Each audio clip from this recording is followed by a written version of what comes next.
1940 में कांग्रेस का 23वां अधिवेशन मौलाना आजाद की अध्यक्षता में हुआ था। इस अधिवेशन का मुख्य प्रवेश द्वार महान नेता बिरसा मुंडा जी की याद को समर्पित किया था। यही आंदोलन यहां से भारत छोड़ो आंदोलन की नींव यहां पर रखी गई। जज्बा हजारीबाग के अंग्रेजी हुकूमत के खिलाफ तब दिखाया, उसी जज्बे को फिर से दिखाने और संविधान और लोकतंत्र बचाने की यहाँ पर एक बहुत बड़ा वक्त आया है।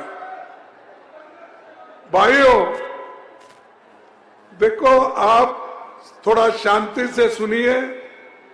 थोड़ी देर में मैं अपनी बात रख के समाप्त करता हूं। संविधान और लोकतंत्र ये खतरे में है, और ये जब खतरे में है तो यहां पर बैठे वाले सभी लोग खतरे में हैं। क्योंकि अगर वोटिंग का अधिकार आपको नहीं, नौकरियों का अधिकार आपको नहीं, और जो आपको बुनियादी हक मिले हैं, जिसको हम फंडामेंटल राइट्स कहते हैं, अगर वही नहीं है तो कोई काम के नहीं रहेंगे। जैसा कि आजादी के पहले हम गुलाम थे, आदिवासी, दलित, पिछड़े, ये सभी लोग गुलाम के जैसे थे। अगर फिर संविधान चले गया, फिर हम गुलाम बनेंगे और फिर गुलाम बनके ही रहेंगे। और जितने भी लोग ये चाहते हैं कि अपने हकूक की रक्षा करें, अपने बुनियादी हकों को हिफाजत करे, तो वो संविधान को सपोर्ट करे और कांग्रेस पार्टी को और गठबंधन को सपोर्ट करके आगे बढ़े। यही मैं चाहता हूं। आज हमारी गठबंधन बड़ी मजबूत है। यहां पर हेमंत सोरेन जी हो और बाकी और दूसरे पार्टियों के साथ भी हमारा गठबंधन है। गठबंधन हमने इसलिए किया कि मोदी को अगर हराना है, बीजेपी को अगर हराना है, तो हम सभी लोग मिलके एक होके अपने हकूक के लिए लड़के संविधान और लोकतंत्र को बचाने के लिए हम एक हो गए।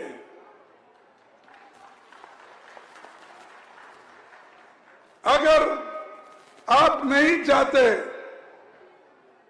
इसको बचाना, तो ये आपकी मर्जी है, लेकिन हम आखिरी खून तक, जैसा कि महात्मा गांधी जी ने इस देश को आजादी दिलाई, नेहरू जी ने यहां पर जमहूरियत का जो पाया डाला, और बाबा साहब अंबेडकर ने देश के लिए संविधान बनाया।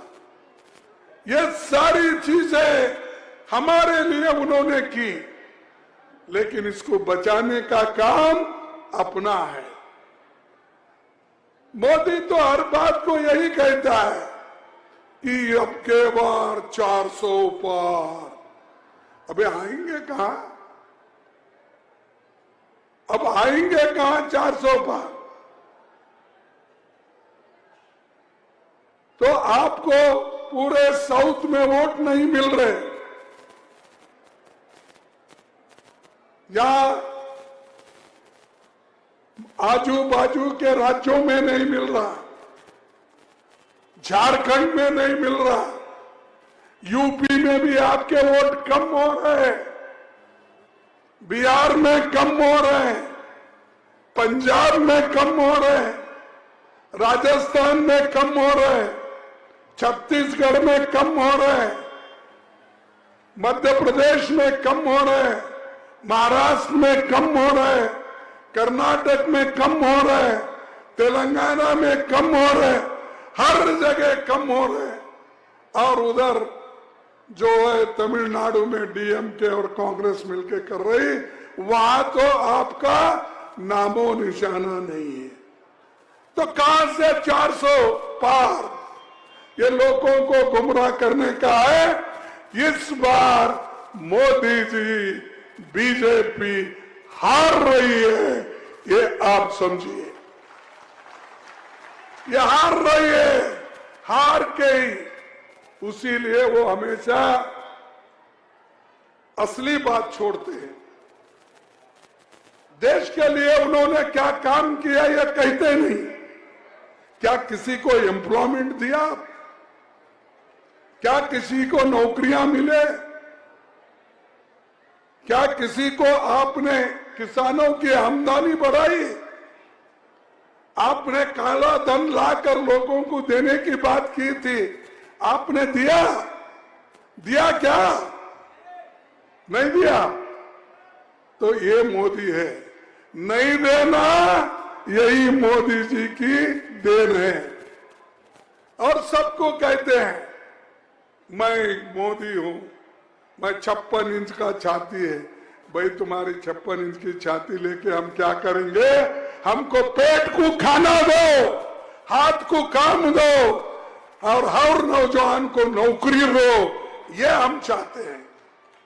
लेकिन ये कर रहे नहीं, ये करना भी नहीं चाहते। लेकिन गठबंधन की सरकार आएगी, हम जरूर ये सारी चीजें, एक तो संविधान की हिफाजत भी करेंगे, और ये जो आरक्षण को खत्म करने वाले लोग हैं, आरएसएस और बीजेपी, इनको भी हम मिटा देंगे। इसलिए आपकी मदद की जरूरत है। जब तक आप ठीक ढंग से नहीं सोचेंगे तो आपको भी तकलीफ है, और आप तकलीफ और भी सहना चाहते हैं,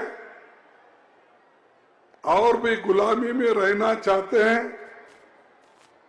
एक तो ब्रिटिश चले गया, उसके लिए तो सभी लोग लड़े, और ये दूसरा डिक्टेटर आया है, ये दूसरा हुकुमशाह हर एक को डरा रहा है। और हेमंत सोरेन को तो डराया। उसने ये कहा, भाई अगर तुम हमारा साथ देते तो आपको हम जेल नहीं भेजेंगे, अगर आप कांग्रेस के साथ